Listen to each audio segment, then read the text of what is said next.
March 28, 1911, Rock Island Arsenal, Illinois. As dawn rose over the Mississippi River, a group of U.S. Army Ordnance officers assembled inside a test facility that would soon host a demonstration destined to alter the course of American military history. In their hands lay evaluation forms for a new sidearm many critics had already dismissed. Too complicated, too powerful, too impractical for modern warfare. The pistol before them, designed by John Moses Browning, would within hours be officially designated the Model 1911. None present could have imagined that this weapon, once doubted and debated, would become the most widely issued sidearm of the Second World War, serve American forces through 7 decades of combat, and remain in limited military use more than a century later. The formula for its endurance lay not only in its ballistics, but in a design philosophy so fundamental that it would outlast every generation of weapons that claimed to surpass it. The journey from experiment to icon had already begun. The crisis that gave birth to America's most enduring handgun had erupted years earlier in the steaming jungles of the southern Philippines. Though the Philippine-American War officially ended in 1902, brutal fighting continued during the Moro Rebellion until 1913. U.S. troops faced a formidable opponent, the Moro warriors of Mindanao and the Sulu archipelago, fierce Muslim tribesmen, whose religious zeal and battle tactics rendered standard U.S. weapons ineffective. Then Captain John J. Pershing, who would later command American forces in World War I, reported engagements in which Moro fighters absorbed multiple hits from the standard-issue Colt Model 1892 revolver, chambered in .38 long Colt, yet continued charging. Many of these warriors fought under narcotic influence, their pain dulled, their determination unbroken. American soldiers often emptied their revolvers into advancing Moros, who still managed to close the distance, cutting men down with barongs before collapsing. After-action reports told a grim, repeated story. 2 bodies lying close together. A Moro warrior riddled with bullets, and an American soldier struck down by blade wounds, his empty .38 revolver still in his hand. The Army concluded that the .38 long Colt cartridge simply lacked the stopping power needed for close-quarter jungle combat. Desperate for a solution, the military turned back to an older weapon, the Colt single-action Army revolver, chambered in .45 Colt. Originally adopted in 1873 and retired in 1892 in favor of lighter .38 caliber revolvers, the old .45 had proved devastating on the frontier. Issued once more in the Philippines, its heavier 230-grain bullet showed immediate results. The .45's striking power saved lives and restored confidence in American sidearms. This brutal experience forged a new requirement. The U.S. military needed a modern pistol, combining the rapid fire of an automatic with the proven impact of a .45 caliber round. In 1904, Colonel John Thompson and Major Louis Lagarde conducted controversial but influential tests on both animal and human cadavers to determine the most effective pistol caliber. Though crude by modern standards, their findings convinced the Army that any new service pistol must be at least .45 caliber. The competition to build it would soon begin. By 1907, the Army Ordnance Department had issued its official specifications for a new semi-automatic service pistol. The list was demanding. It must fire a .45 caliber cartridge, hold at least 6 rounds, have a trigger pull no heavier than 6 pounds, eject casings vertically for ambidextrous use, and survive punishing endurance tests designed to break lesser weapons. 7 manufacturers answered the call. Bergmann of Germany, Colt of Connecticut, Deutsche Waffenfabrik of Germany, DWM's partner Noble, Savage Arms of Massachusetts, Webley of Britain, and White Merrill from the U.S. Over the next several years, the test pistols were subjected to brutal trials. Thousands of continuous rounds, mud, dust, and water immersion, all to expose flaws. By 1910, only 2 contenders remained: the Savage Model 1907 and Browning's design, produced by Colt. Both used the newly developed .45 automatic Colt pistol cartridge, created to match the power of the old .45 revolver while functioning reliably in a self-loading pistol. The decisive test began on March 3, 1911. Each gun would fire 6,000 rounds over 2 days, a test of mechanical endurance and human patience. Browning himself attended, standing beside Colt's representatives as ordnance officers recorded every malfunction. The Savage performed well at first, but after roughly 1,000 rounds, feeding and ejection failures began to appear. By the 6,000th round, it had suffered 37 malfunctions. The Colt, in contrast, ran flawlessly through all 6,000 rounds without a single failure. The test board's report was unequivocal. The Colt functioned perfectly throughout. At 75 feet, accuracy trials showed the Colt grouping shots within an average radius of 0.855 inches, less than half that of the Savage's 1.97 inches. Observers also noted that firing 500 rounds from the Savage fatigued the shooter as much as firing 2,000 from the Colt, due to its superior ergonomics and recoil control. The verdict was clear. On March 29, 1911, the U.S. Army officially adopted John Browning's design as the automatic pistol caliber .45 model of 1911.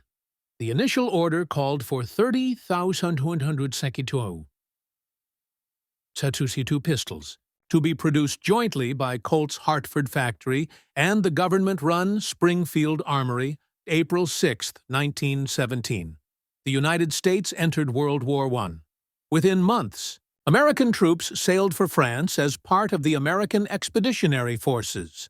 Among their issued weapons was the new Model 1911, a cutting-edge design unlike anything most soldiers had ever seen. In the claustrophobic trenches of Europe, where combat distances were measured in feet, not yards, a reliable and powerful sidearm could mean survival. The M1911 exceeded all expectations. October 8, 1918. Near Hill 223, at Châtel-Chehéry, France, Corporal Alvin C. York found himself leading 7 men after his officers had fallen. Their mission? Silence. German machine gun nests devastating the advance of U.S. troops. After capturing a German major and several soldiers, York's small force came under fire from 35 enemy troops, supported by multiple machine guns. 9 of York's men were killed or wounded. Caught in the open, armed only with his Springfield rifle and his Colt 1911, York fought back. His rifle shots were precise and deadly. German records later confirmed the accuracy of his fire. Then 6 German soldiers fixed bayonets and charged his position. York had emptied his rifle, drew his Model 1911 pistol. In the span of seconds, he shot all 6 attackers before they could reach him. York later explained his technique. He shot them from back to front, furthest to nearest, like shooting wild turkeys. The front soldiers wouldn't realize the rear ones were being shot. The psychological impact on the remaining German soldiers was immediate.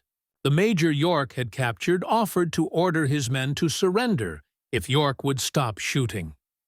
When American forces reached York's position, they found him guarding 132 German prisoners, 4 officers, and 128 enlisted men. York was credited with killing at least 25 enemy soldiers using a combination of his rifle and pistol. He received the Medal of Honor for this action. His citation specifically documented the Model 1911's critical role when those 6 soldiers charged with bayonets. York's action became legendary, but it was far from unique. Across the Western Front, American soldiers reported the Model 1911's reliability and effectiveness. Officers praised its accuracy. Soldiers valued its power.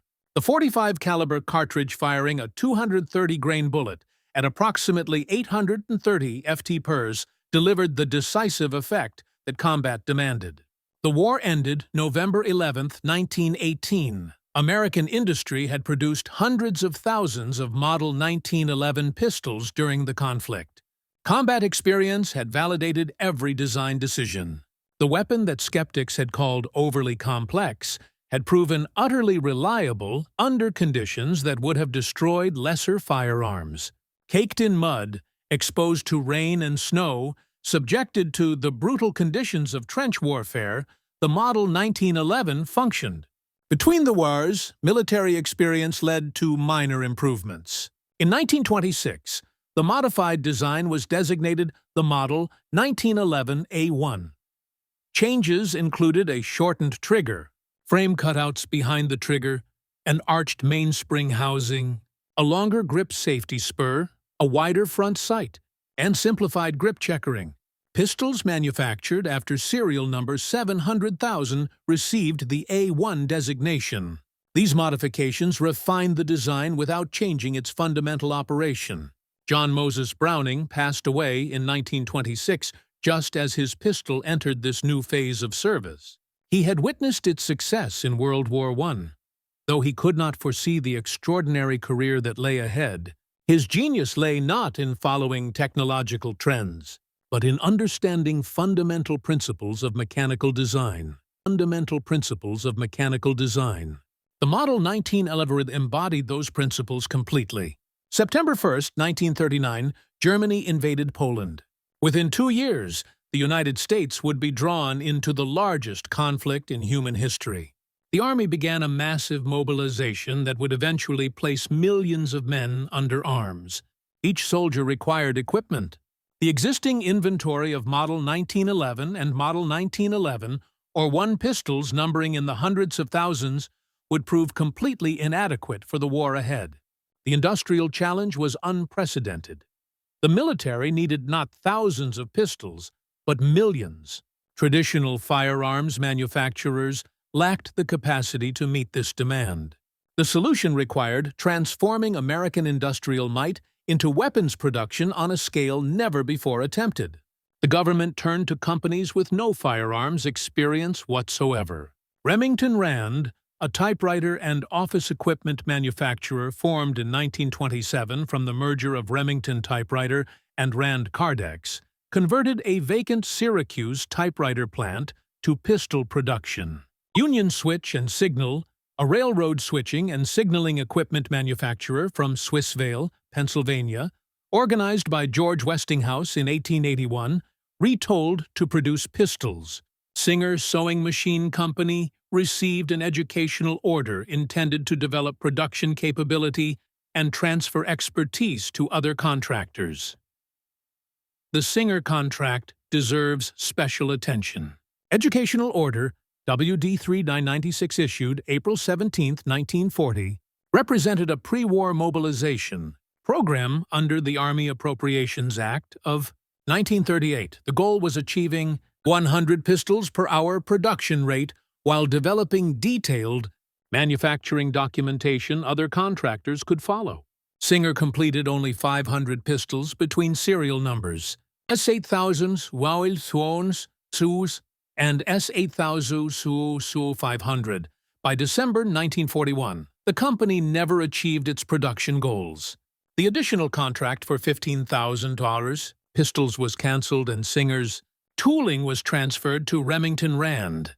Those 500 Singer pistols became the most valuable. Military Model 1911 are ones ever produced. One sold at auction for $414,000 in 2017.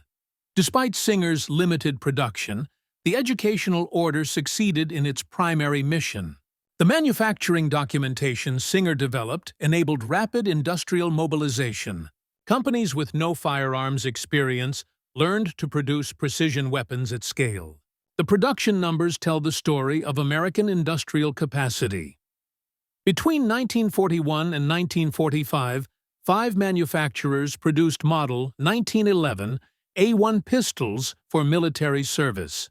Remington Rand manufactured 877,751 pistols, becoming the most productive manufacturer and producing nearly 50% of the war's total at the lowest per-unit cost. Ithaca Gun Company, an established firearms manufacturer from Ithaca, New York, produced 335 .466 pistols, and developed the stamped trigger assembly adopted by all manufacturers.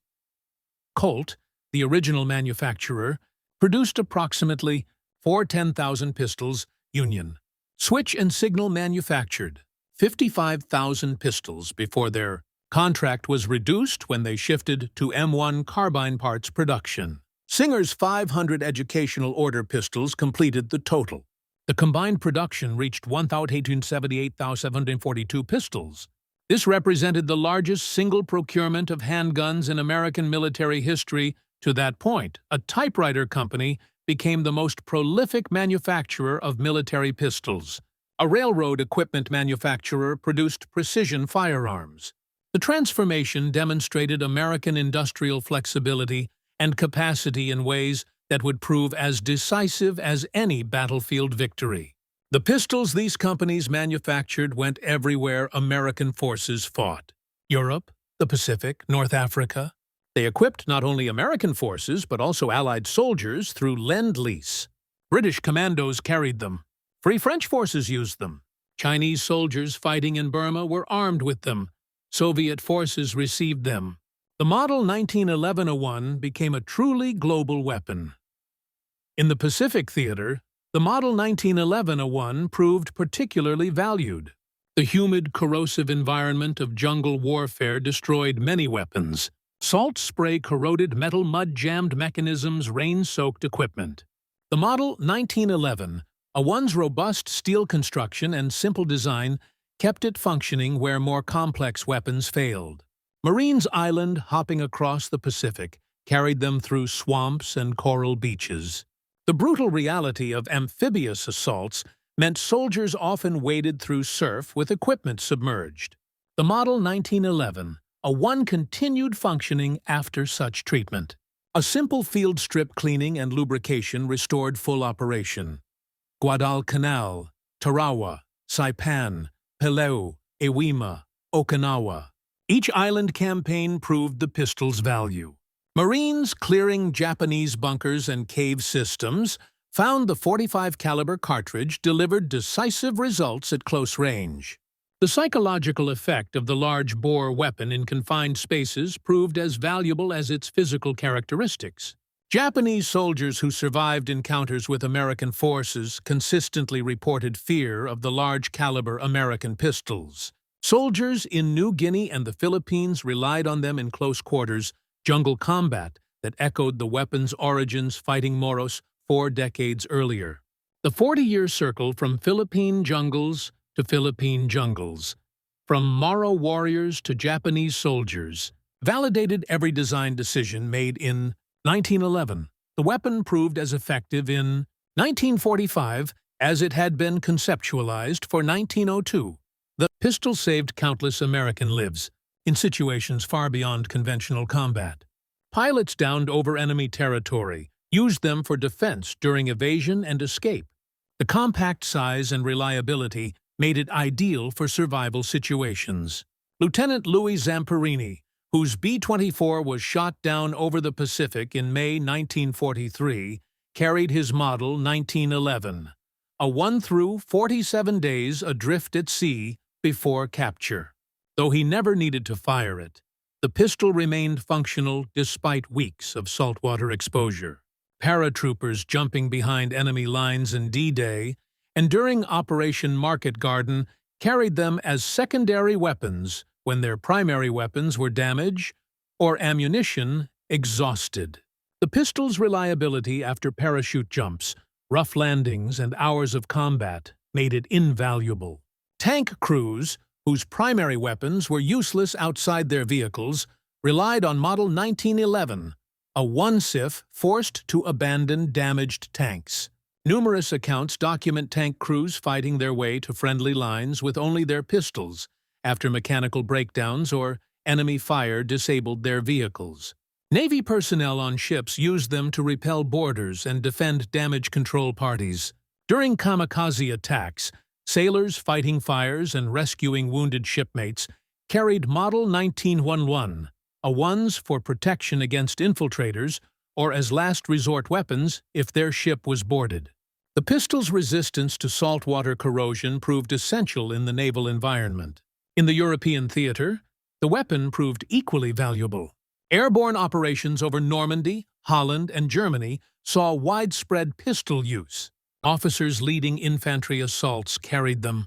Combat engineers clearing obstacles under fire needed weapons that functioned reliably. Military police securing rear areas and guarding prisoners relied on them. Every role where soldiers needed a dependable secondary weapon, the Model 1911A proved its worth. The winter of 1944 brought the Battle of the Bulge. American forces, caught by surprise in the Ardennes forest, fought desperate defensive actions in bitter cold. Weapons that had functioned perfectly in mild weather seized up in sub-zero temperatures.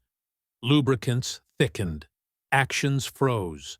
The Model 1911, a one properly maintained with appropriate cold-weather lubricants, continued functioning. Soldiers learned to keep their pistols inside their clothing when possible, using body heat to prevent freezing. The simple design meant that even if ice formed, a few minutes of warming restored function. Walter Walsh, legendary FBI agent who became a Marine Corps colonel, demonstrated the weapon's potential in trained hands.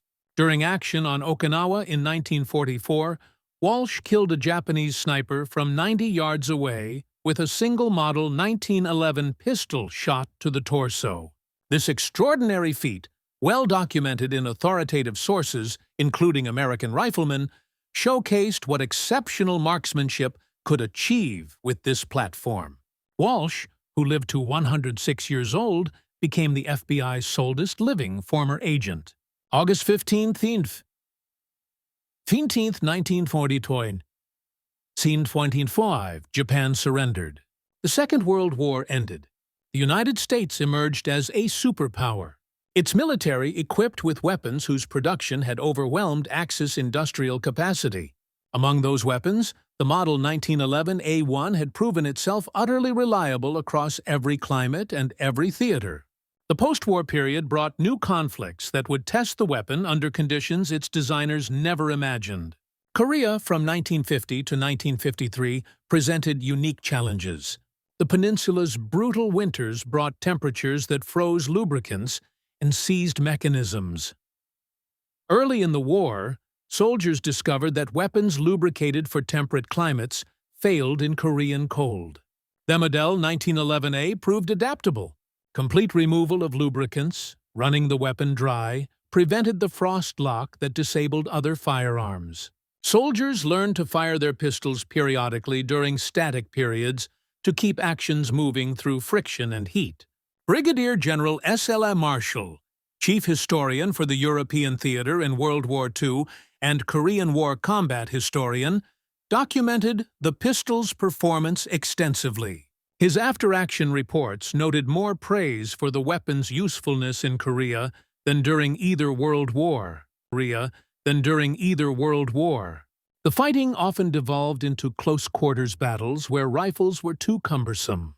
Chinese forces employed mass infantry tactics, overwhelming defensive positions through sheer numbers. American forces defending perimeter positions found the Model 1911 a one effective at 25 IVB, a range at which aimed pistol fire could be decisive. The pistol proved particularly effective in close quarters, trench and bunker combat. Chinese and North Korean forces used tunnel and trench systems extensively. Clearing these positions required weapons that could deliver decisive results in confined spaces while remaining controllable. The Model 1911, a one size, weight, and power combined perfectly for this role. Soldiers who'd questioned the pistol's bulk before experiencing close combat universally praised it afterward. Night fighting characterized much of the Korean War. Chinese forces frequently attacked at night, infiltrating American positions before launching close-range assaults. Soldiers on guard duty relied heavily on pistols. The Model 1911A1's simple controls, operable by touch in total darkness, proved essential. The grip safety and manual thumb safety could be disengaged instantly. The single-action trigger required only light pressure.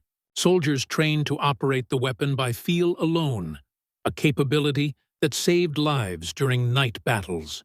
Vietnam, from 1961 to 1975, presented another extreme environment. Most pistols in service were World War II-era rebuilds with mixed manufacturer parts, testimony to the original frame's durability. Parts from Colt, Remington, Rand, Ithaca, and Union Switch, and Signal appeared together in single pistols. These Franken pistols, assembled from whatever parts remained serviceable, continued functioning decades after manufacture.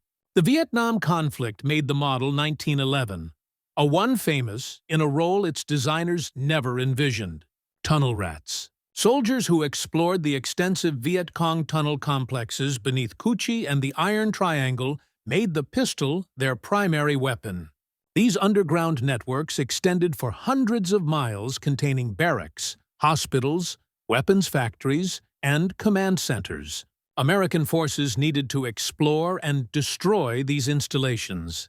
The job fell to volunteers who would crawl through pitch-black tunnels, often less than 3 feet in diameter, hunting enemy soldiers on their home territory. For tunnel rats, weapon selection was critical. Rifles were too long for the confined spaces.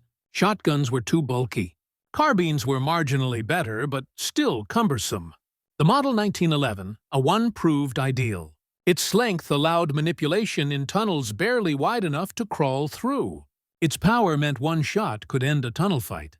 Its reliability was absolute, even after crawling through mud and water. The conditions were nightmarish. Complete darkness. Temperatures over 100, humidity approaching 100%, air thick with mold spores and dust. Booby traps at every turn. Enemy soldiers waiting inside chambers. Rats, snakes, and scorpions sharing the tunnels. In these conditions, tunnel rats trusted only the Model 1911 A1. They accepted the blinding muzzle flash in confined spaces. They endured the deafening report that could cause temporary or permanent hearing damage. They suffered the concussion effects in enclosed tunnels. All of it was worth enduring for the decisive effect of .45 caliber at arm's length. The tunnel rats modified their pistols minimally. They wanted absolute reliability over any accessory. Some removed the magazine safeties to ensure the pistol would fire even if the magazine was dislodged during crawling. Most carried them with chambers loaded and hammers cocked, thumb resting on the safety. In tunnel darkness, fumbling with a safety could prove fatal. They needed weapons ready to fire instantly. Some taped small flashlights to their pistols. Most relied on sound and instinct. Accounts from tunnel rats consistently emphasize one point. They never questioned the .45 caliber choice. Every tunnel rat who fired their pistol in combat reported one shot ending the fight. The psychological effect of the weapon's report in enclosed spaces was as devastating as its physical characteristics. Viet Cong soldiers who survived tunnel encounters reported terror at the sound and concussion of the large-caliber pistol. No new complete pistols were purchased during the Vietnam War. The government continued purchasing replacement parts through the early 1990s. This fact reveals the design's durability. World War II frames manufactured between 1941 and 1945 remained serviceable through the 1990s.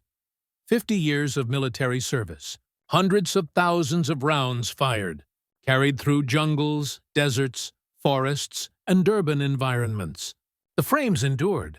January 14, 1985, the United States military adopted the Beretta M9 as its official service pistol.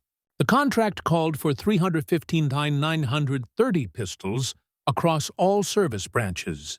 The Model 1911 A1, after 74 years of service, was officially replaced. Military procurement officers cited the M9's higher magazine capacity, lighter weight, and double-action trigger as advantages. The 9mm NATO cartridge offered greater ammunition commonality with Allied forces. Yet the story didn't end with official replacement. Elite units immediately began bucking the decision.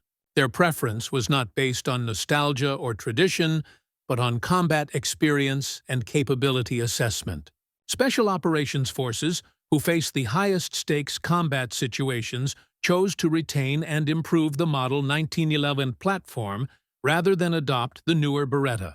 Force reconnaissance. Marines had already begun using custom-use pistols in 1985 before the Beretta adoption. The Marine Corps Precision Weapons Section at Quantico formally began the customization program in 1986. This represented a deliberate decision to maintain the older platform through extensive modification rather than accept the standard issue replacement. The MIUSOC pistol program demonstrated what expert armorers could achieve with the basic design. Each pistol began with a carefully selected World War II-era model, 1911. One-frame armorers inspected hundreds of frames to find examples with minimal wear, proper dimensions, and no structural issues. These frames, often manufactured 40 to 50 years earlier, became the foundation for precision combat pistols. Their building process was extensive. Bartow match-grade stainless steel barrels replaced worn original barrels. These barrels were hand-fitted to each frame, achieving tolerances that enhanced accuracy dramatically. Novak low-mount combat sights replaced the tiny original sights, providing a clear sight picture in varied lighting conditions. Wilson Combat 7-round magazines with enhanced followers and springs ensured reliable feeding. Vid-Sci speed triggers with precise 4.5 to 5 lb pull weights gave crisp brakes that enhanced accuracy. Ambidextrous. Thumb safeties accommodated both right and left-handed. Shooters. Pacamia rubber grips improved control under recoil. Every component was selected for reliability and performance. The rebuild schedule reveals the frame's durability. Pistols were completely rebuilt after 10,000 rounds. Yet the frames themselves often had over 500,000 rounds fired through them across their lifetime. World War II combat training exercises, multiple rebuild cycles. The fundamental steel frame design proved nearly indestructible. As long as proper maintenance occurred and parts were replaced as needed, the basic frame endured indefinitely. Army Special Forces maintained Model 1911 use after M9 adoption through similar customization. Each Special Forces group maintained armorers who built custom pistols to individual operator specifications. The single-action trigger allowed accurizing to levels impossible with double-action designs. Operators who trained extensively with the platform achieved accuracy that justified its slower magazine capacity. 7 rounds of .45 caliber properly placed proved more effective than 15 rounds of 9mm with lower hit probability. Delta Force made custom model 1911, a one standard issue under founder Colonel Charlie Beckwith. Beckwith, a veteran of British SAS exchange programs, evaluated multiple pistol options before settling on heavily modified Model 1911's. Unit. Gunsmiths performed match-grade accurizing that transformed issue pistols into precision instruments. The philosophy was simple. Elite operators deserved elite equipment. The Model 1911 properly built represented the pinnacle of combat pistol design. 3rd Special Forces Group's 2003 request for Model 1911. A1s for their Afghanistan deployment illustrated the continued preference. Despite having access toneware pistols, they specifically requested the older design. Their reasoning was direct. Operators were trained on the platform. They trusted it. Combat was not the time to learn new equipment. The group deployed to Afghanistan with customized Model 1911 A1s and used them throughout the deployment. The preference among elite units was not nostalgia. These were the most skilled pistol users in the military, with access to any weapon available and extensive training or budgets that allowed mastery of multiple platforms. Their consistent choice of highly modified Model 1911s demonstrated that in capable hands, the design retained meaningful advantages over newer alternatives. The single-action trigger provided superior accuracy potential for trained shooters. The .45 caliber cartridge delivered greater effect per round, crucial when facing enemies wearing body armor or in drug-induced states. The steel frame absorbed recoil effectively. enabling faster, accurate follow-up shots. The intuitive controls operated reliably, even under extreme stress. In 2012, the Marine Corps formalized this preference with a decision that validated decades of special operations experience. Colt Defense received a contract valued at $22.5 million for M45A1 pistols.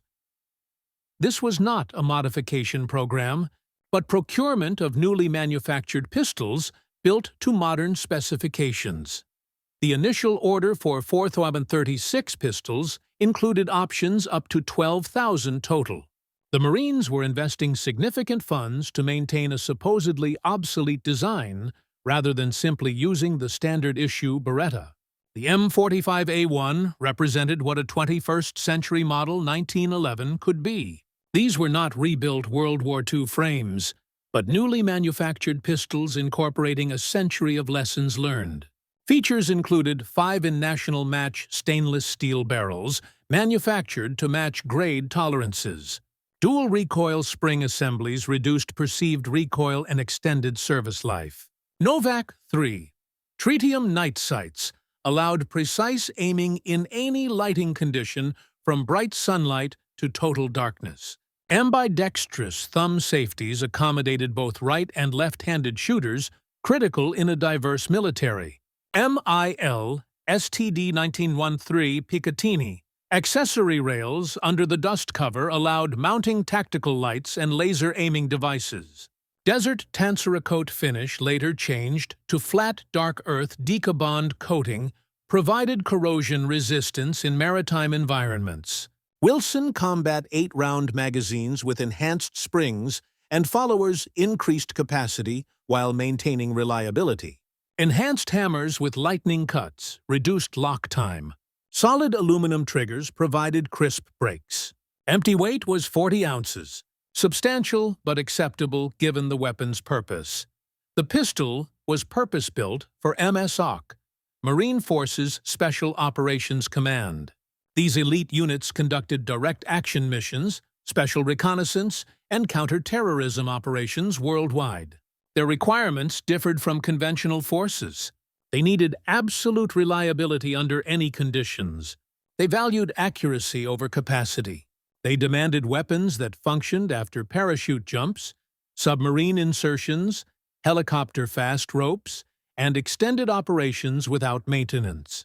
The M45A1 met these requirements. From 2012 to 2016, the M45A1 served as the primary MROC sidearm. It deployed to Afghanistan, Iraq, Syria, Africa, and classified locations worldwide.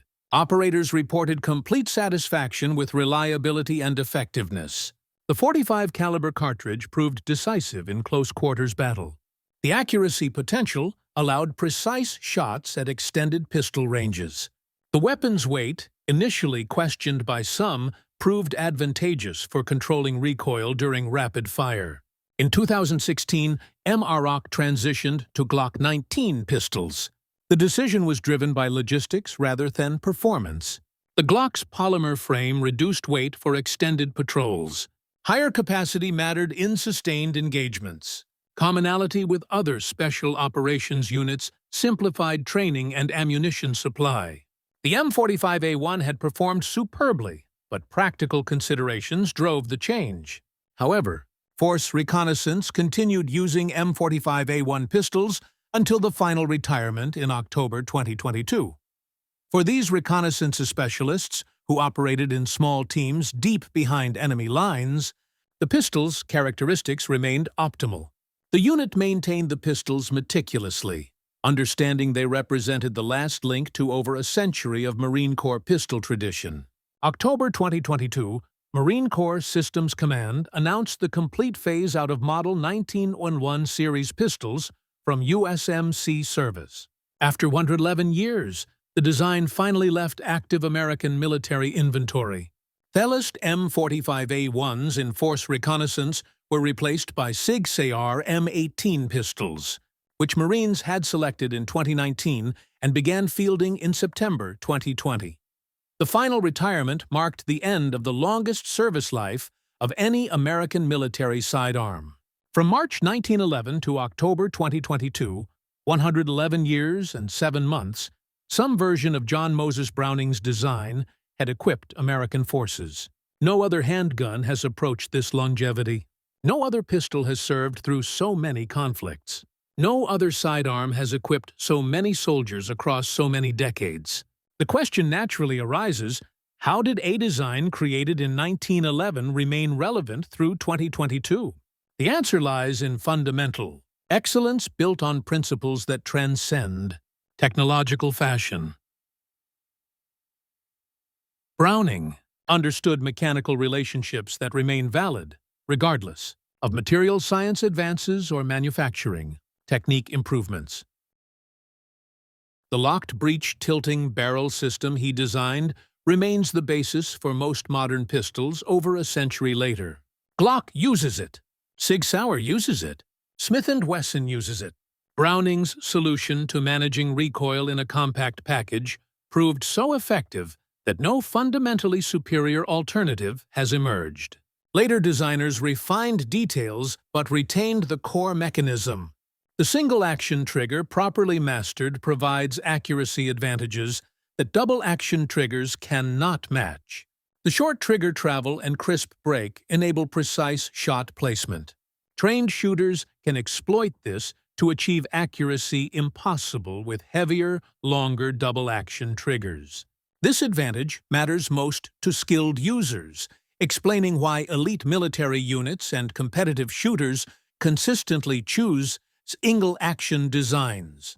The steel frame construction, while heavier than polymer, offers superior recoil management and longevity. Steel absorbs and dissipates recoil forces more effectively than plastic, enabling faster, accurate follow-up shots.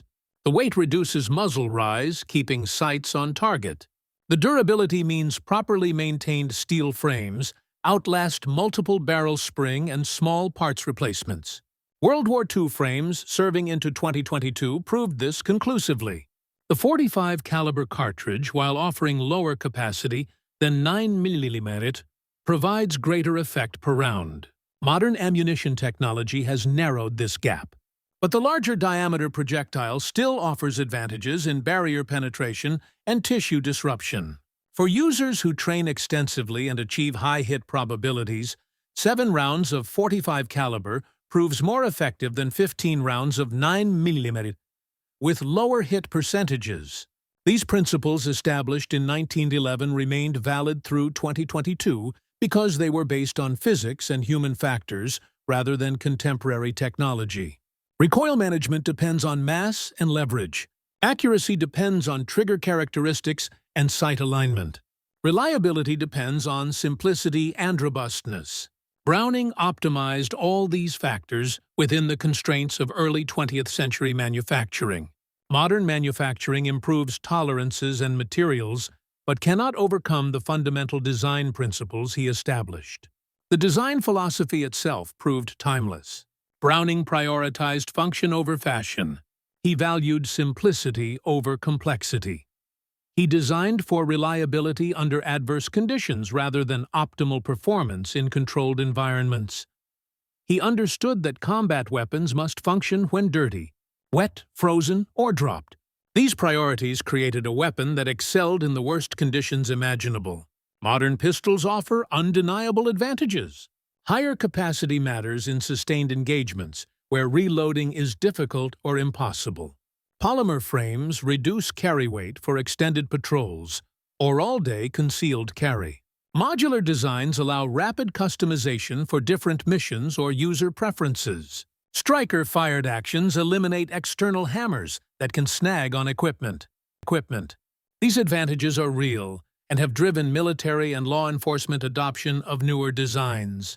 Yet, the Model 1911 continues thriving in an era of incredible firearms variety. Dozens of manufacturers produce variants ranging from affordable imports to custom creations costing thousands of dollars. Wilson Combat, Les Baer, Ed Brown, Nighthawk Custom, and numerous others build pistols on the platform that achieve accuracy and reliability, exceeding most modern designs. These companies thrive because demand remains strong. New shooters discover the model 1911 and become enthusiasts. The ergonomics feel natural. The trigger impresses them. The accuracy potential hooks them. They join a community of users stretching back generations. Experienced shooters return to it after experimenting with alternatives. They appreciate qualities that only become apparent through extensive use. The way the pistol points naturally, the control provided by the grip angle and beaver tail, the positive feedback of the single-action trigger, the satisfaction of mastering a demanding platform. Competitive shooters build race guns on the platform for IPSC, USPSA, and other action shooting sports. These highly modified pistols barely resemble military-issue weapons, but retain the basic operating system. The platform's accuracy potential and trigger characteristics make it competitive with designs created specifically for gaming. Bullseye shooters achieve one-in groups at 50 yards with carefully built examples. The commercial market validates this enduring appeal through sales figures. In an era when most firearms become obsolete within a decade, the Model 1911 has remained in continuous production for over a century. No other firearm approaches this longevity. Not rifles, not shotguns, not other pistols. The Model 1911 stands alone in sustained production and ongoing development. Thousands of aftermarket parts enable endless customization.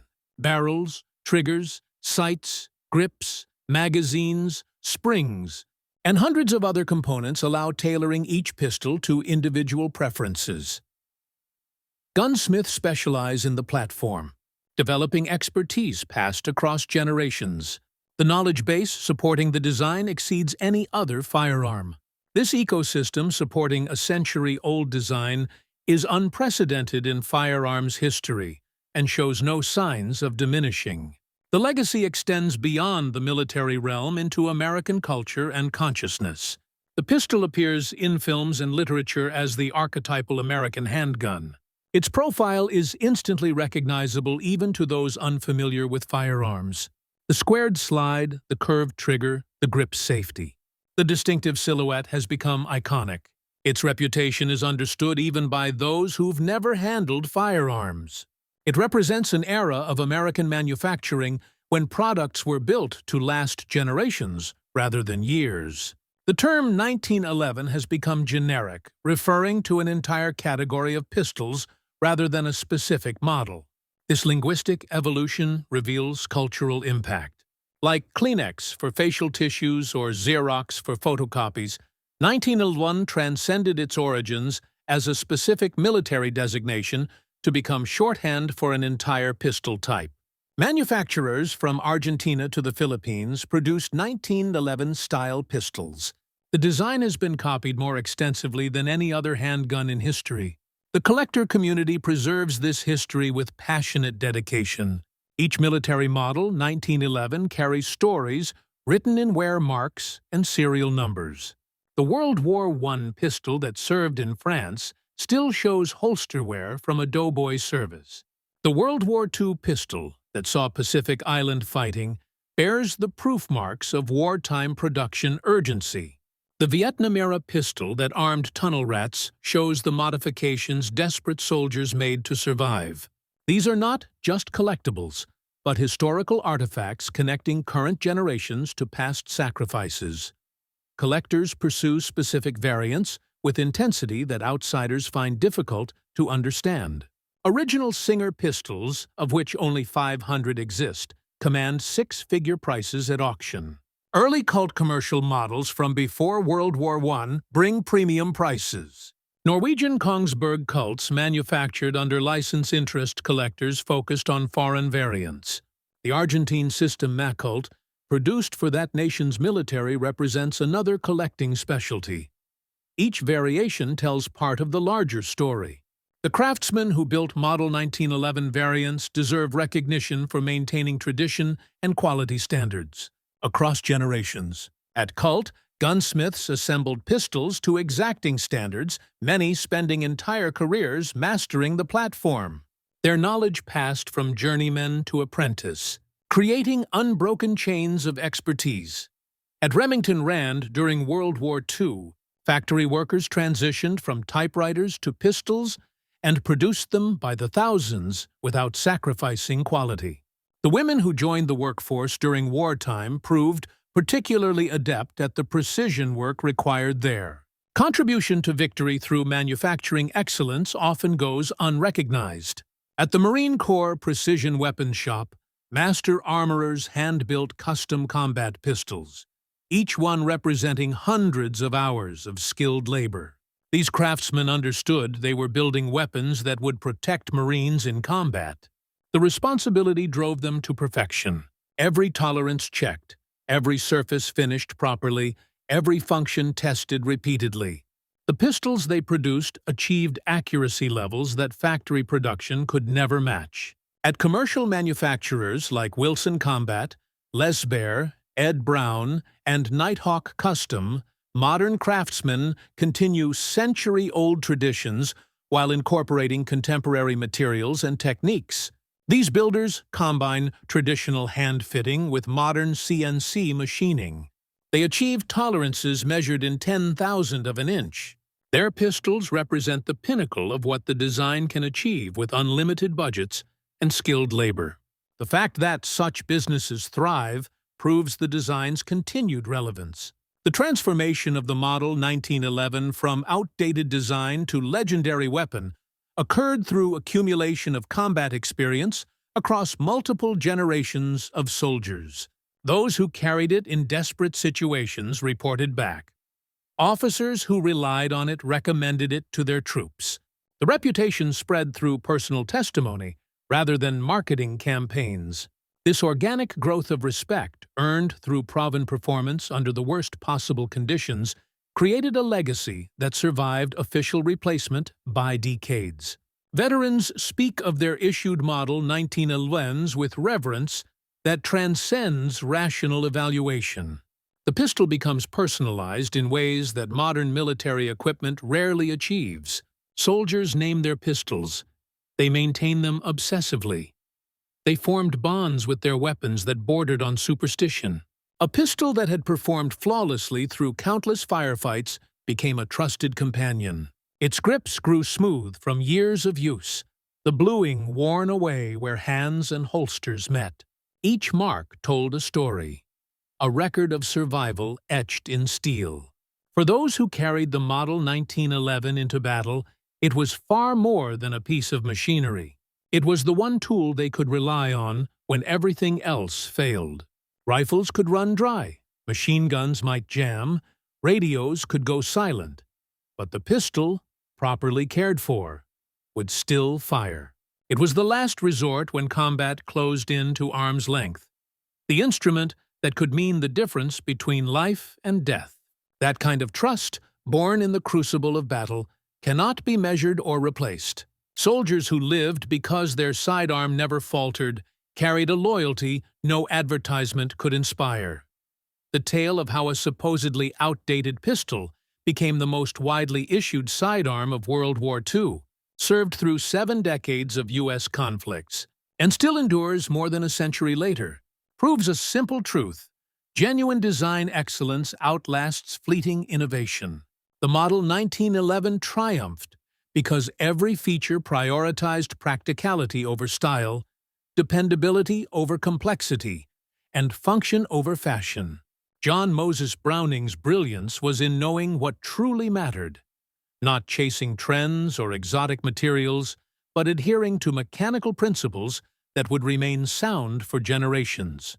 The locked breech system that tamed recoil, the crisp single-action trigger that enabled precision, the grip angle that pointed naturally, and the controls that fell instinctively to hand. These were timeless solutions. They were vital in 1911, decisive in 1945, and still relevant in 2022. When the final M45A1 pistols left Marine Corps service in October 2022, it marked the closing of an era, but not the end of the weapon's story. The Model 1911 lives on in civilian hands, dominates certain competitive shooting arenas, and remains in production more than a century after its debut. The sidearm, once dismissed as obsolete, outlasted every pistol meant to replace it.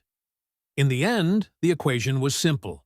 Enduring design multiplied by combat proof equals lasting legacy. The 1911 embodied Browning's belief that well-executed simplicity outlives over-engineered complexity.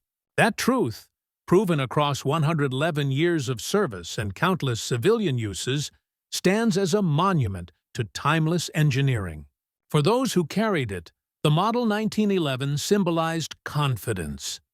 Confidence that it would fire when needed, that each shot would count, and that it could be trusted in the worst moments imaginable. That trust became its greatest legacy. It worked when everything else failed. And for over a century, that reliability saved American lives.